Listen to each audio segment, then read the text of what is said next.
Sini insyaallah qabul hajat dunia akhirat. Hadirin hadirat yang dirahmati oleh Allah Subhanahu wa taala, alhamdulillah kita panjatkan puji syukur kehadirat Allah Subhanahu wa taala atas segala limpahan anugerah hidayah, inayah, taufik, rahmat dan nikmat Allah, khususipun nikmatul Islam, nikmatul iman, dan nikmat menjadi umat baginda Muhammad sallallahu alaihi wasallam. Allah meringankan langkah kita, Allah gerakkan hati kita untuk berkumpul di majlis dan di malam yang mana malam ini adalah malam kelahiran Nabi kita Muhammad sallallahu alaihi wasallam. Kita patut berbahagia, kita patut berbangga dan memeriahkan hari lahir Nabi Muhammad sallallahu alaihi wasallam. Kita mengenal ada bulan yang lebih mulia, ada bulan Ramadan, ada bulan Dzulqa'dah, ada bulan Dzulhijjah, ada bulan Muharram, ada bulan Rajab, ada bulan Sya'ban, dan kita juga mengenal ada malam-malam yang mulia. Ada malam 17 Ramadan, malam nuzulul Quran. Ada juga malam Lailatul Qadar yang lebih baik daripada 1000 bulan. Islam juga mengenal ada malam 27 Rajab, Isra wal Mi'raj. Islam mengenal ada malam kemuliaan malam Jumat dan hari Jumat. Tapi yang wajib kita ketahui, tidaklah ada bulan Ramadan, tidaklah ada bulan-bulan yang mulia dan malam-malam mulia kalau tidak ada lahir Nabi Muhammad sallallahu alaihi wasallam. Nabi Muhammad lahir tanggal 12 Rabiul Awal di malam ini, maka berkah Rasulullah hadir lahir di malam 12 Rabiul Awal. Ada malam nuzulul Quran, ada malam Lailatul Qadar, ada malam Isra wal Mi'raj, dan malam-malam yang lainnya. Tiada lain berkah lahir Kanjeng Nabi Muhammad sallallahu alaihi wasallam. Kira-kira kalau tidak ada lahir Nabi Muhammad, apakah ada malam Lailatul Qadar? Yang ada malam Lailatul Mu'tadar. Semua malam-malam mulia ada dan dimuliakan oleh Allah karena melihat Nabi Muhammad sallallahu alaihi wasallam. Makanya kita beruntung, kita dijadikan umat Kanjeng Nabi Muhammad sallallahu alaihi wasallam menjadi sebaik-baik umat di antara umat-umat Nabi terdahulu. Meskipun umat Nabi Muhammad umurnya tidak sepanjang umat-umat Nabi terdahulu. Kalau umat-umat Nabi terdahulu umurnya panjang-panjang, hadirin. Minimal niku 400 tahun. Ada yang umurnya 600 tahun. Nabi Nuh umurnya, dakwah Nabi Nuh 950 tahun. Berapa lagi umurnya? Jadi umat-umat Nabi terdahulu umur 50 tahun, 60 tahun tasik lucu-lucu nih. Masih imut-imutnya hati. Jadi digendong, kemudian diambungi. Ini kok nek umat Nabi yang selain Nabi Muhammad umur 60 masih lucu. Kalau kita umat Nabi Muhammad umur 60 tahun, siapa mau gendong aja? Memang umur umat Nabi Muhammad pendek. Bahkan postur tubuhnya bukan seperti postur tubuh umat-umat Nabi yang lain. Umat-umat Nabi yang lain 4 meter, 5 meter, ada yang sampai 15 meter. Umat Nabi Muhammad tidak hadir. Meskipun umur kita pendek, postur tubuh kita bukan seperti umat Nabi terdahulu, disebutkan di dalam athar bahwasanya nanti di surga ada 120 shaf, 80 shaf adalah milik umat Nabi Muhammad sallallahu alaihi wasallam. Mudah-mudahan yang hadir niki termasuk dari 80 shaf. Amin. Amin Allahumma. Amin. Ketika malaikat sadar dan tahu bahwasanya 80 shaf di surga milik umat Nabi Muhammad, malaikat niki gumun, heran, bingung, mengatakan ajaban kaifal ajab, kata malaikat saya bingung li umami sabiqah, untuk umat-umat Nabi terdahulu kalau ada di hari kiamat yang selamat saya bingung, kata malaikat. Karena umat Nabi terdahulu banyak cobaan dan musibah dari Allah Subhanahu wa taala. Di dalam kitab Khosais Ummatil Muhammadiyah ada satu kitab membahas keistimewaan umat Nabi Muhammad sallallahu alaihi wasallam. Kalau umat Nabi dahulu bermaksiat kepada Allah dengan maksiat besar gak bisa langsung tobat, tobatnya harus bunuh diri. Itu umat Nabi dahulu. Umat Nabi Musa di dalam Al-Quran disebutkan fatubu ila bari'ikum faktulu anfusakum. Kata Allah, hei Musa, katakan wahai umatmu yang maksiat besar, tobatlah kepada pencipta-penciptanya, kepada Allah dengan apa? Bunuh diri masing-masing. Bayangkan kita umat Nabi Muhammad ini enak, maksiat besar, nyesel, niat gak ngulangi lagi, kemudian membuang segala sesuatu yang membuat kita maksiat kepada Allah, sudah dosa kita diampuni oleh Allah Subhanahu wa taala. Umat Nabi dahulu kalau maksiat kecil langsung dapat azab dari Allah Subhanahu wa taala. Azabnya salah satu di antara dua azab. Yang pertama, kalau umat Nabi dahulu maksiat kecil, keesokan harinya masuk waktu pagi tertulis di depan pintu rumahnya, Bapak Fulan atau Ibu Fulana melakukan maksiat ini, dan tulisan niku gak bisa dihapus dan dilihat oleh semua orang. Ada lagi yang mengatakan tertulis di dainya. Kalau kita maksiat, kalau umat Nabi dahulu maksiat kecil, maksiat bohong, langsung tertulis saya pembohong. Tapi kalau umat Nabi Muhammad tidak ada.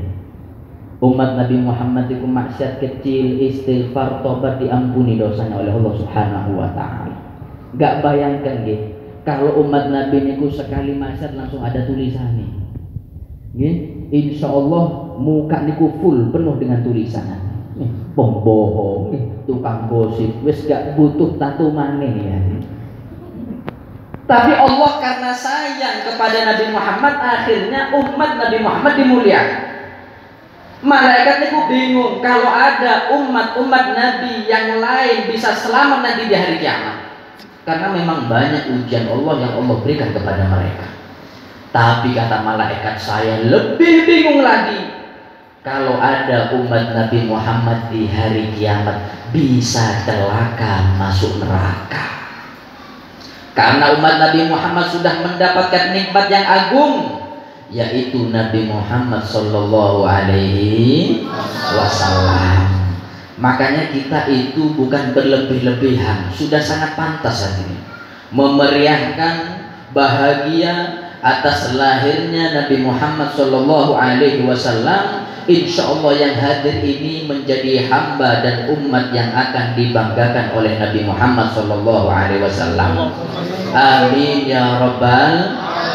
Riwayat membuktikan bahwasanya nggak ada kata sia-sia bagi siapapun yang memeriahkan hari lahir Nabi Muhammad SAW. Panjenengan semerap Abu Lahab, semerap nggih Abu Lahab, kenal tengguti? Al-Quran nih. Di Abu Lahab sudah terkenal kafir, dilaknat oleh Allah Subhanahu wa taala dalam satu surat, tabbat yada abi lahabiu watab. Disebutkan dalam kitab Sahih Muslim, Abu Lahab mendapatkan keringanan siksa setiap hari Senin dan mendapatkan minuman dari Allah Subhanahu wa taala setiap hari Senin. Ulama meneliti nopo kenapa Abu Lahab mendapatkan keringanan siksa padahal dia kafir. Ulama mengatakan nggih, Abu Lahab niku gadah satu budak namanya Suwaibah. Abu Lahab itu paman Nabi Muhammad sallallahu alaihi wasallam. Abu Lahab punya budak namanya Suwaibah. Kata Abu Lahab mengatakan kepada Suwaibah, "Hei budak saya Suwaibah, saya ini," kata Abu Lahab, "sudah gak sabar menunggu kelahiran anak saudara saya dari Abdullah Nabi Muhammad. Kau saya kasih tugas, kapanpun keponakan saya lahir, beri kabar saya." Ternyata Nabi Muhammad lahir di 12 Rabiul Awal sebelum subuh. Dia sebelum subuh niku Rasulullah lahir. Panjenengan kalau pernah hadir maulid teng Pasuruan Habib Taufik Assegaf niku maulid ini jam 2 malam hadir. Jam 2 malam tanggal 12 Rabiul Awal. Karena memang Rasulullah lahir tanggal 12 Rabiul Awal sebelum subuh. Ketika lahir Nabi Muhammad tanggal 12 Rabiul Awal sebelum subuh, Suwaibah niku membawa kabar kepada Abu Lahab. "Hei Abu Lahab." Abu Lahab mengatakan, "Ada apa?" "Saya membawa kabar keponakanmu lahir dan dinamakan Muhammad." Abu Lahab niku nate kirang keponakan ini ku lahir, senang bahagia Abu Lahab. Akhirnya budaknya dibebaskan oleh Abu Lahab. Jadi Abu Lahab niki Pak Bu, sedekah atas lahir Kanjeng Nabi, sedekah membebaskan budak. Budak niku harganya mahal. Kalau sekarang budak niku minimal 2M. Berarti Abu Lahab memeriahkan bahagia atas lahir Kanjeng Nabi sedekah 2 miliar. Ayo ten mriki berapa anggaran ini? 1 miliar. Kalah sama Abu Lahab ya. Abu Lahab 2 miliar.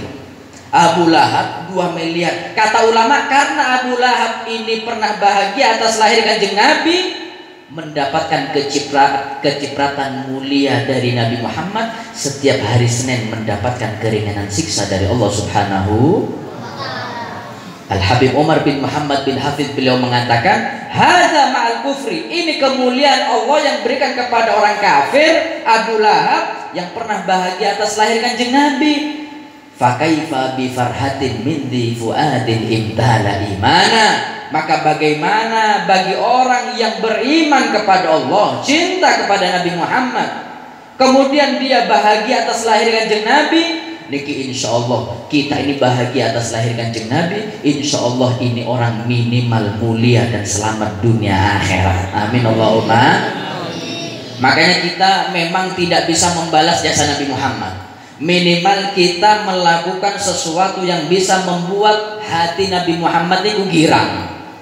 Apa salah satunya? Kata ulama, kalau ingin membahagiakan hati Nabi Muhammad, kita ambil warisan Nabi Muhammad, yaitu belajar ilmu agama.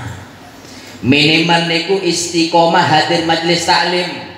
Nabi Muhammad mengatakan, kun aliman, jadilah kalian orang yang punya ilmu, jadilah kiai. Kalau gak bisa jadi kiai, au muta'alliman, mondok pesantren. Kalau gak bisa mondok pesantren, au mustami'an, hadir majelis ilmu, dengarkan ilmu agama. Gak bisa lagi, au muhibban, minimal kita cinta kepada ulama dan cinta kepada ilmu. Jadi kiai gak bisa, santri gak bisa jadi santri, ayo mustami'an, hadir istiqomah majelis ilmu, jadi pendengar sejati. Gak bisa lagi muhibban, minimal kita ini jadi pencinta orang alim atau cinta kepada ilmu. Fala takun khamisan, jangan jadi yang kelima. Siapa yang kelima?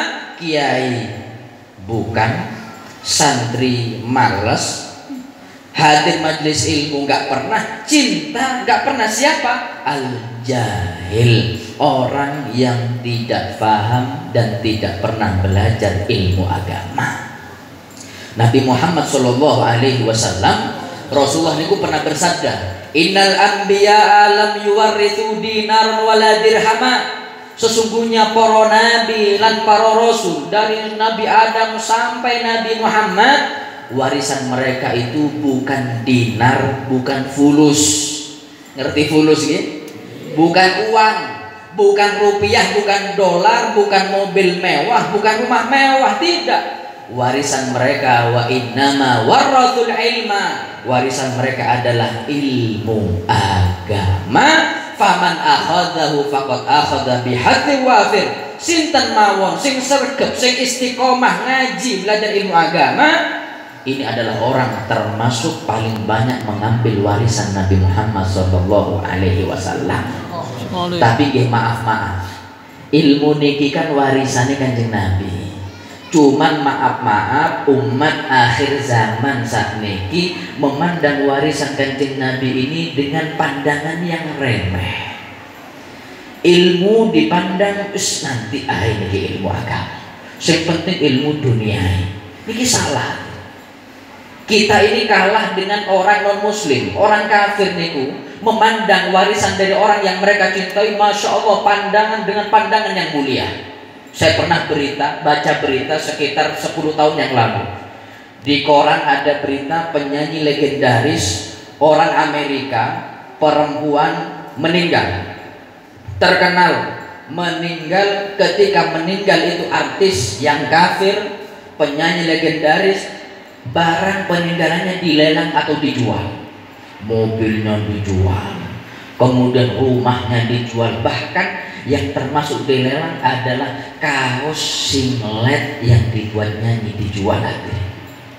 Kaos singlet nih, kaos yang dibuat nyanyi, wis basin nih gue, wis gak dicuci, itu dilelang kaos singletnya seharga rupiah 3 miliar. Bayangkan kaos singlet tok nih 3 miliar. Ayo coba kaos singlet kita berapa harganya? Memang tok jadi pel-pelan gue. Niki 3 miliar. Habib wonten asing tumbas lo, jangan salah. Mereka mengantri untuk membeli kaos. Akhirnya kaos itu terjual dengan harga 6 miliar. Kenapa bisa terjadi? Karena satu, mereka memandang kaos dalam atau kaos singlet ini bukan kaos dalam biasa. Kaos dalam yang istimewa dari orang yang mereka cintai, berapapun dibayar.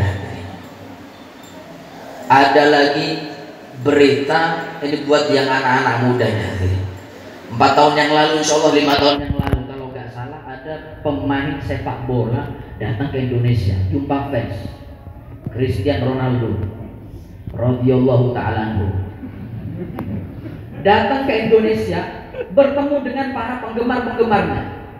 Setelah bertemu dengan fans-fans atau penggemar-penggemarnya, pembawa acara MC ini mengatakan, memberikan pengumuman, ayo hadirin, ini Cristiano Ronaldo datang ke Indonesia bawa kaos yang dibuat main bola.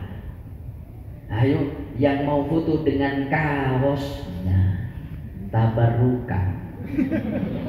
Yang mau foto dengan kaosnya sekali foto bayar 5 juta. Masya Allah, sekali foto 5 juta. Lebih bagus foto dengan saya. Yang gratis. Satu foto 5 juta. Dan yang anehnya, yang mengantri untuk berfoto dengan kaos pemain sepak bola 90% adalah umat Nabi Muhammad Shallallahu Alaihi Wasallam. Ayo, kita ini secara tidak sadar, saya buka pikiran Bapak Ibu deh. Secara tidak sadar kita ini sudah meremehkan warisan Kanjeng Nabi Muhammad, yaitu ilmu agama. Saya buka pikiran Bapak Ibu. Kalau kita sudah meremehkan ilmu agama, niki saya usul buat panitia yang ngadakan maulid ini. Tahun depan saya usul, kalau ada acara maulid seperti ini, tulis depan panggung, depan teror itu tulis yang mau hadir peringatan maulid Nabi bayar 50.000. Kinten wonten saya hadir. Ada yang hadir? Sepi nih gue. Cek larang nih. Maulutan saya ketemu. Coba ada pengumuman datang ke Singosari akan manggung di daerah kita Singosari, lapangan Singosari, penyanyi dangdut terkenal Ayu Ting Ting. Yang mau hadir setiap orang wajib bayar 50.000. Kira-kira rame nopo sepi? Rame nopo sepi? Rame nopo kok rame? Murah nih gitu. Kapan lagi nih Beb? 50.000 bisa lihat Ayu Ting Ting ngebor ngecor ngecat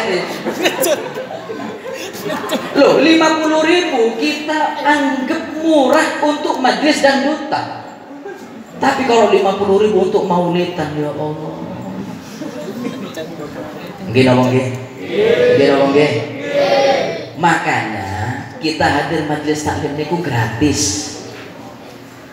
Nggih, kan gratis dapat berkatan mana? Kan enak. Karena tiket hadir majelis taklim memang gak ada harganya, mahal. Nopo tiketnya? Hidayah dan taufik dari Allah Subhanahu wa ta'ala. Makanya kita ini yang hadir maulutan, majelis taklim, zikiran, itu memang Allah pilih hadirin. Kita ini hamba pilihan Allah Subhanahu wa ta'ala. Alhamdulillah. Inna dunya yu'ti Allah man yuhib wa man la yuhib. Dunia dan seisinya, mobil mewah, rumah mewah, uang, rupiah atau dolar, memang Allah berikan kepada siapa? Semua dapat dunia. Yang maksiat dapat dunia, yang ahli ibadah dapat dunia, yang beriman dapat dunia, yang tidak beriman lebih banyak dapat dunia. Semua dapat dunia, karena memang dunia tidak ada nilainya di sisi Allah Subhanahu.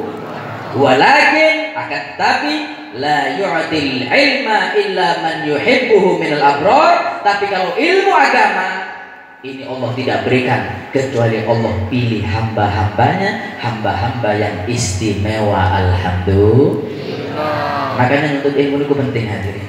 Ini kita ini alhamdulillah, ini anak-anak muda ini masya Allah sergap istiqomah belajar ilmu agama hadir majelis taklim. Karena sesuatu yang merusak di kalangan atau sekitar kita satu, karena al-jahlu gak mau belajar ilmu agama. Kulo niku nate hadir teng multaqo ulama alumni Yaman, alumni Timur Tengah di Banjarmasin. Berkumpul alumni se-Indonesia, alumni Yaman. Ada pemateri satu kiai namanya Muhammad Idrus Robli, pakar Ahlussunnah wal Jamaah. Beliau hadir mengatakan, saya pikir di Indonesia ini hanya 20 aliran yang keluar dari Ahlussunnah wal Jamaah. Ternyata ketika saya turun langsung ke lapangan, lebih dari 200 aliran yang ada di Indonesia yang keluar dari Ahlussunnah wal Jamaah. Saya pikir-pikir betul hadirin. Ayo di Indonesia aliran apa yang gak ada di Indonesia? Bahkan aliran yang gak ada di luar negeri di Indonesia ini konten. Di Indonesia pernah ada yang ngaku malaikat Jibril. Pernah ya? Sinten niku? Lia edan ya. Ada lagi panjenengan buka HP, browsing Islam Jasun, Islam Jawa Sunda.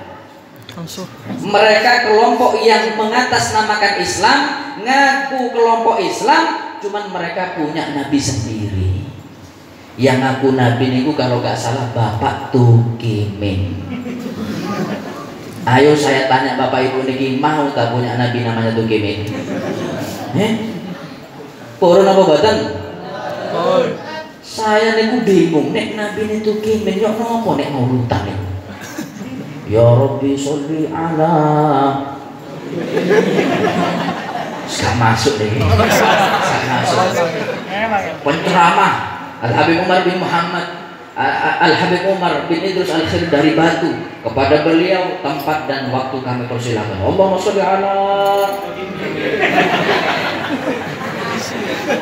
Loh, tapi jangan salah nih. Yang ngaku malaikat, yang ngaku nabi ini mengatakan pengikut saya lebih dari 5.000 pengikut. Terus kita anggap tuh gaming sama yang ngaku malaikat itu anggap orang gila. Ya nopo yang ikut? Nopo sebabnya satu, karena tidak dibimbing dengan ilmu agama. Makanya ilmu itu lebih penting daripada harta. Ilmu agama lebih penting daripada harta. Sayyidina Ali bin Abi Thalib beliau mengatakan al-ilmu khairun minal mal. Ilmu itu lebih mulia daripada harta, Karena ilmu yang menjaga kita supaya tidak maksiat, sedangkan kita yang menjaga harta. Makanya adanya pesantren, adanya majelis taklim, itu bukan harus yang hadir itu harus jadi kiai, tidak. Kadang ada orang kampung ini mempunyai pemahaman kalau dipondokkan anaknya harus jadi kiai, boten. Nggak harus jadi kiai, nggak harus jadi ustadz. Lo nopo dipondok no? Karena supaya menjalani masa depannya dengan jalan yang terang, cahaya ilmu agama. Silahkan deh, saya ingin punya anak jadi dokter, monggo. Mau jadi presiden, bagus. Mau jadi gubernur, bagus. Tapi jangan lupa, bekali mereka dengan ilmu agama. Ilmu ini penting, jangan kita remehkan. Ilmu agama kadang TPK ini ku tiap bulan wis ampun 50.000 niku per bulan, sedihnya ya. Tapi nek napa les bahasa Inggris. Les bahasa Inggris kilat 3 bulan bisa ngomong bahasa Inggris, murah 500.000. Murah nih. Tapi untuk ilmu 50.000 dinyang ya. Kan ini salahnya kita. Padahal ilmu yang membuat kita mulia dunia dan di akhirat. Ulama mengatakan kerusakan zaman ini diantara 2 hal. Satu, gak belajar ilmu agama, atau belajar ilmu agama tapi salah guru. Kita memang dianjurkan bahkan diwajibkan belajar ilmu agama, tapi lihat siapa gurunya. Jangan sembarangan lihat di YouTube terkenal, viral, tak jadi ke ustadzku ini. Jangan. Kita harus perhatian kepada siapa kita belajar ilmu agama. Kepada guru yang mempunyai sanad keilmuan, dari guru menyambung ke gurunya, guru ke guru sampai Nabi Muhammad Shallallahu Alaihi Wasallam. Kita alhamdulillah di Singosari itu kata ada PIK, ada yang lain-lainnya. Niki sanad keilmuannya itu jelas menyambung dari guru ke guru, guru ke guru sampai Nabi Muhammad Shallallahu Alaihi Wasallam. Gak usah diragukan lagi. Jangan kita bertoleh menoleh kepada yang asal viral tapi masih sanadnya masih abu-abu. Niki bahaya. Banyak di antara mereka panggilannya ustadz, tapi kalau ditelusuri sanadnya gak nyambung kepada Nabi, nyambungnya ke Syekh Google radhiyallahu ta'ala anhu. Hati-hati. Abdullah bin Mubarak beliau mengatakan, al-isnadu minad din, sanad ilmu niku penting, termasuk kepentingan dalam beragama Islam. Laulal isnad, kalau ilmu agama itu tidak mempunyai sanad, ini bahaya. Orang itu bisa dan berhak membahas ilmu agama sesuai hawa nafsunya. Niki kejadian teng Surabaya, terjadi niki nyata. Ada satu orang tua ingin punya anak itu berpendidikan S1, bisa sampai S2, S3, nek perlu sampai S4, S5, kayak HP Samsung. S10, S10, manusia cuma bisa sampai S3. Makanya S3 jangan sombong. Niku Samsung S10 gak sombong.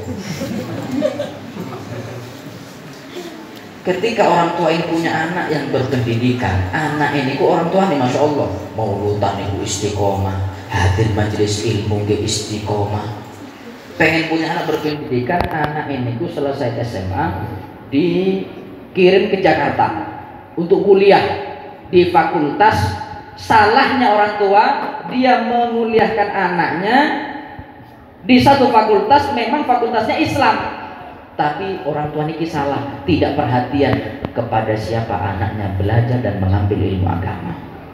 Kuliah di Jakarta, katanya Islam, insya Allah baik. Sampai S1 ngurus skripsi, mau lulus S1, ditelepon sama ibu nah pulang ke Surabaya. Nopo bu?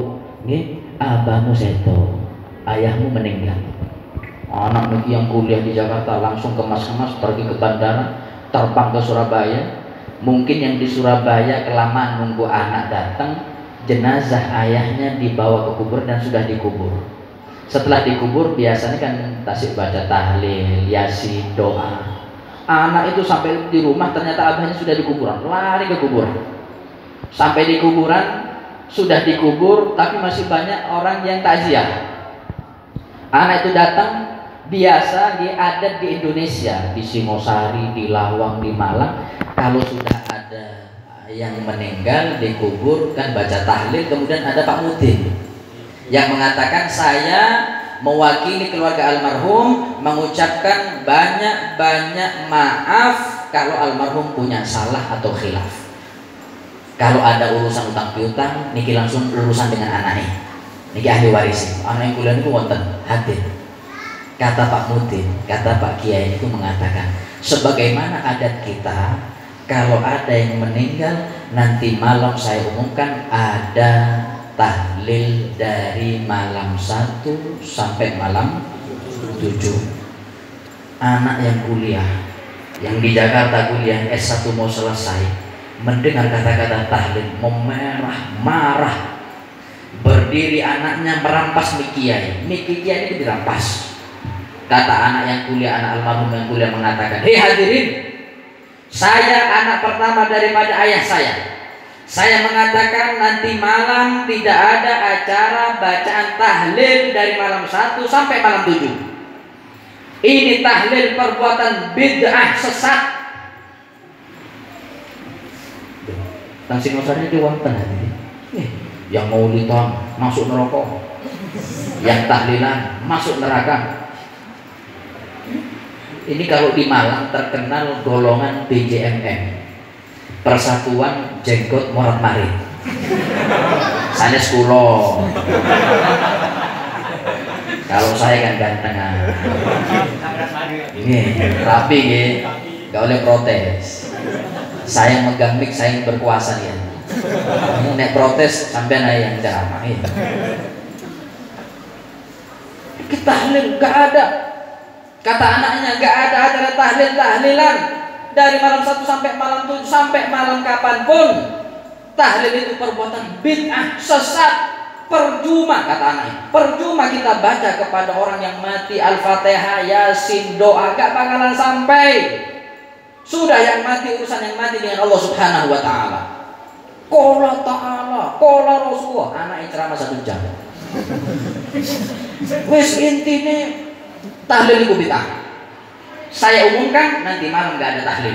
Sampai malam 7, mau malam 40, mau malam 1000 atau hol, enggak ada. Karena percuma kita doa, enggak akan sampai kepada Allah, kepada yang mati. Yang sudah yang mati urusan dia dengan Allah Subhanahu wa taala. Selesai anak ini ku ceramah, kiai ini ku santai, Pak Mudin ini ku santai. Makanya kita jangan meremehkan kiai sepuh hadirin. Kiai sepuh itu lebih banyak nopo ilmunya dan pengalamannya. Cuman cenderung diem. Karena ilmu ini ku ilmu padi, semakin berisi semakin menunduk, semakin tawadhu, bukan semakin sombong.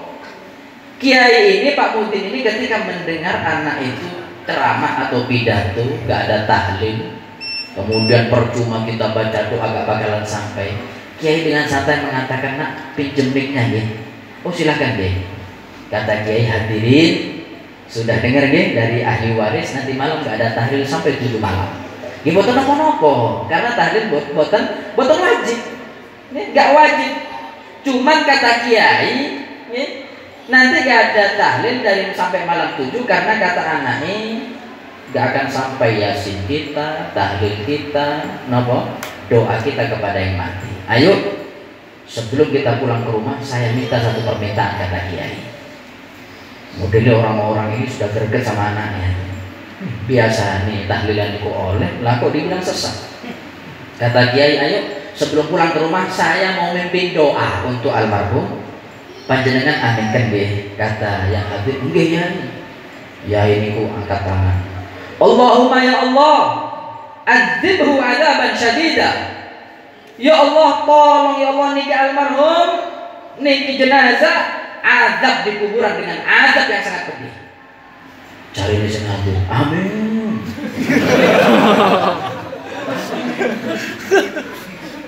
Angkat tangan lagi nih, ya Allah, niki kepala yang mati niki hancurkan sampai hancur tulang belulang, himpit jasadnya sampai hancur tulang belulang.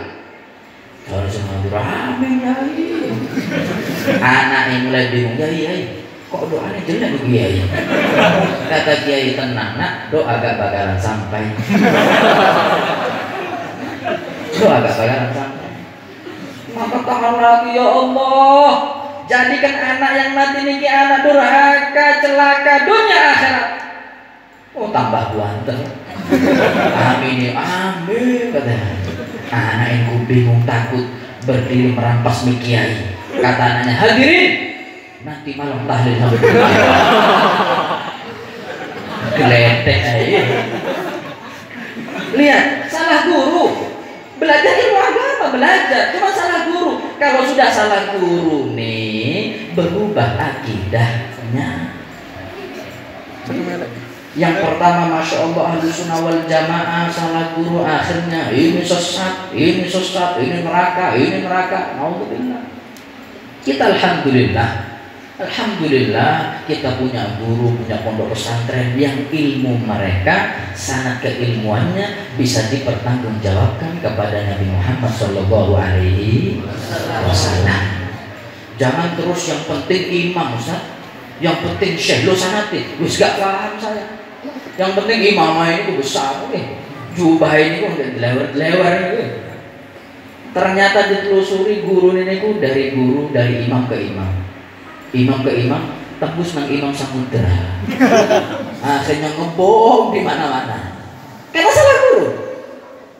Kita alhamdulillah akidah kita Ahlus Sunnah wal Jamaah. Kita belajar istiqomah, belajar ilmu agama, ini sesuatu yang bisa membanggakan hati Nabi Muhammad Sallallahu Alaihi Wasallam. Mudah-mudahan yang hadir ini tidaklah pulang nantinya kecuali dosa kita diampuni oleh Allah. Insya Allah qabul hajat dunia akhirat. Insya Allah jadi hamba soleh solehah. Amin Allahumma. Lanjut. Setengah jam lebih ya. Sampai enak alunggu. Terus nyatik nih. Mungkin kok enak ada yang dapat berkatan di belakang makan kue. Saya nyatik kosongan mana nih. Panitia ini terlalu aja. Tak doa no panitia, mudah-mudahan dosanya diampuni oleh Allah. Amin Allahumma. Kalau ada kue lempar itu minimal kan enak, 2 jam bismillah. Berhubung kosongan. Cukup sekian sampai di sini. Lu penasaran, sengaja aja. Cek diundang malih. Lanjut. Wani biro. Lanjut gratis, nggak nyumbang. Yang kedua, kalau ingin membahagiakan hati Nabi Muhammad SAW, harus ikut akhlak Nabi, diantaranya al-hilmu, sabar. Sabar ini kedudukannya seperti kepala di jasad manusia. Kalau jasad manusia gak ada tangan, masih bisa hidup. Gak ada kaki, masih bisa hidup. Gak ada tangan, gak ada kaki, masih bisa hidup. Tapi meskipun ada tangan, ada kaki, gak ada kepala, bisa hidup? Jelangkung tok nih. Niku sabar, kedudukannya seperti kepala. Kalau hidup kita gak ada sabar, maka percuma hidup kita, karena tujuan kita dihidupkan oleh Allah. Tujuannya satu, memang diuji oleh Allah Subhanahu. Panjenengan kan sering ngaos di surat Tabarakalladzi biyadihil mulku wa huwa ala kulli syai'in. Setelahnya alladzi khalaqal mauta wal hayata ayyukum ahsanu amala. Yang Allah Maha Suci, yang segala sesuatu ada di genggaman Allah, menciptakan adanya kehidupan, adanya kematian. Apa tujuannya? Liyabluwakum, memang untuk diuji hadirin. Makanya kalau kita ingin hidup bebas dari ujian, jangan hidup. Memang diuji. Diuji kesabaran kita. Kata Abdullah bin Abbas, sabar ada 3 tingkatan. Yang pertama, sabar dalam menjalankan ibadah atau taat kepada Allah Subhanahu wa Ta'ala. Dari tadi maghrib ibu-ibu bapak-bapak niki duduk mau lutang dikira sholawatan saya perhatikan sudah berapa kali minggu ganti posisi duduk dengan ibu-ibu selonjor silo maneh selonjor maneh tapi sabar nggak pulang. Nah ini sabar dalam menjalankan taat dan ibadah kepada Allah. Kata Abdullah bin Abbas, sinten mawon yang menjalankan ibadah kepada Allah istiqomah sabar, nanti di surga derajatnya akan naik menjadi 300 derajat. Alhamdulillah. Yang kedua, sabar dalam menjauh dari maksiat. Sabar dalam menjauh dari maksiat, kita tahu semua maksiat itu haram kita lakukan.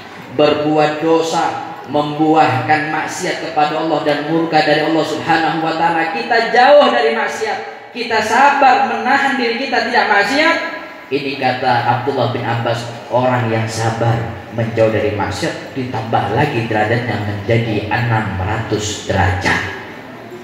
Yang nomor 3 yang paling tinggi, sabar dalam menahan ujian dan bencana dari Allah Subhanahu wa taala. Siapapun yang mendapatkan ujian dia sabar, maka ditambah menjadi 900 derajat. Karena hidup kita ini penuh dengan ujian nanti, penuh dengan musibah. Musibah kata ulama ada dua pembagiannya. Yang pertama ada musibah yang langsung diturunkan oleh Allah, gak melalui perantara siapapun. Gempa bumi, banjir, tsunami, angin, wabah penyakit corona, ini Allah turunkan langsung. Ada musibah melalui perantara manusia, hakikatnya dari Allah. Ada tetangga iri kepada kita, ini musibah bagi kita.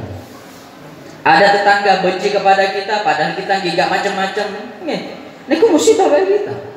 Ada tetangga buka aib kita, ngerasani kita, ini musibah bagi kita. Makanya kata ulama, mau musibah itu langsung dari Allah atau perantara manusia, kita hanya dituntut satu, sabar dan maafkan mereka meskipun mereka belum minta maaf. Ada satu murid ketemu kiai, murid ini orang kaya.